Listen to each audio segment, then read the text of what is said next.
Hi, I'm Bill Martin with Alliance RV. If you're anything like me, you love watching your TV. Well, on the service side, one of the frequent questions we get is, I can't get channels, or how do I get my TV hooked up?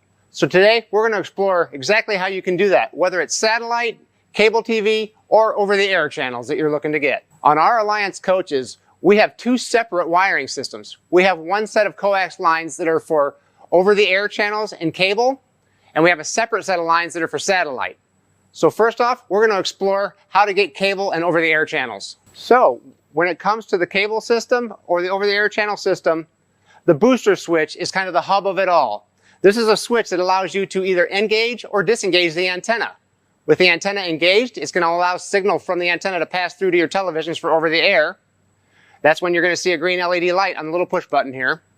If that green LED light's off, it's going to block the antenna signal and allow a cable signal to pass through. And note that the booster switch, depending on the model you have, is either going to be in your pass-through storage bay or on the passenger side, or it's going to be up in the upper left corner of your front wardrobe closet. So to make sure that you understand fully how this system is set up and it works, to make sure you're getting the channels how you desire, I'll give you a little walkthrough tutorial here.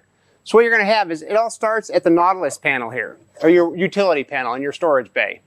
On the back side of that, you're going to have a cable and a satellite input, the bottom one being cable.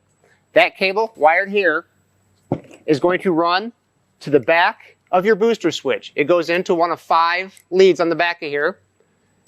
That's going to channel into your booster switch. Your booster switch is then going to have another input into it. From here, your booster switch is going to have a cable on the back of it that goes to a wall plate.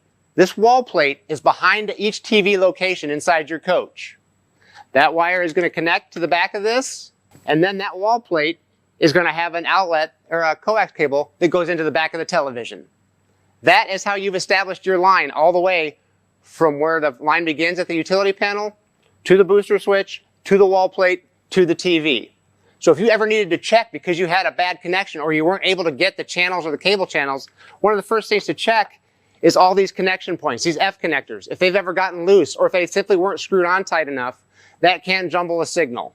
Another pointer when it comes to checking these connections, if you have a layout where the TV is in a slide out, there's always going to be a barrel connector somewhere in that slide out so you can disconnect the wires if you ever needed to take a slide out. In that case, typically a cabinet to the left of the stove, a lot of times down near the floor, you'll have a removable false panel that you can remove that and find that. It's just another place to check just to make sure that your connections are great. So again, to recap, check the connection behind the utility panel, pull out the booster switch, check the connections, make sure they're all proper and tight. Check behind each TV location, and check the connection to the TV itself. Okay, so now we've explored how to get part cable. Let's talk about how the system is set up for over-the-air channels, which almost identical, except for now you have a lead coming from your antenna that's on the roof of your coach. We use the WineGuard Air 360 Plus. You've got a coax line that comes down. Again, it's going to go to the hub, your booster switch. You want to make sure that the green LED light is on the left-hand side. And that again, from the booster switch. And from there, everything else is the same as we explored with cable channels. Okay, so now let's talk satellite. Again, as we said earlier on, our satellite lines are completely independent of the cable system.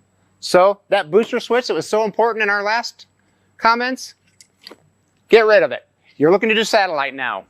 Satellite, again, is going to start, you have a cable input and a satellite input. You plug in your outdoor satellite right into this SAT input. On the back of this utility panel, there's going to be a coax line. It's going to be about 4 to 5 feet long, and it is not going to be connected. This is just a stub line, because the way we run our satellite system, or our coax lines for satellite, is we have a dedicated run to every TV location in the coach. So you're going to have one in the living room, one in the bedroom, one in the storage bay. If you have an exterior one, you'll have one out there. So you're going to have dedicated lines going to that, and you're going to have this stub line. And these are going to all be bundled together in your pass-through storage bay, waiting for you to assemble it however your satellite system requires. So there's multiple different types of satellite systems. Are you going to connect one TV? Are you going to connect multiple TVs? Well, to allow for that, what we've done, you've got this stub line here. If you're going to connect multiple TVs, you need an SWM or swim switch is what it's often called. It's going to allow you to plug in multiple TVs. If that's the case, leave this line connected, connect your swim switch as such into the inputs and outputs, and then this is going to run to the wall plate behind your television. Hook up your satellite box as it requires, and you're good to go. If it's only one television that you want to hook up, you find one of these lines that goes to whatever TV you want, isolate it.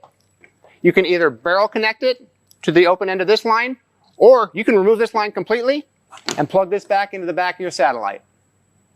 So to hook up your satellite, it's just as simple as plug your satellite dish into the SAT input on your utility panel. On the back of that panel, you're going to have coax connected to it, and they're actually going to be loose ends, and that's by design.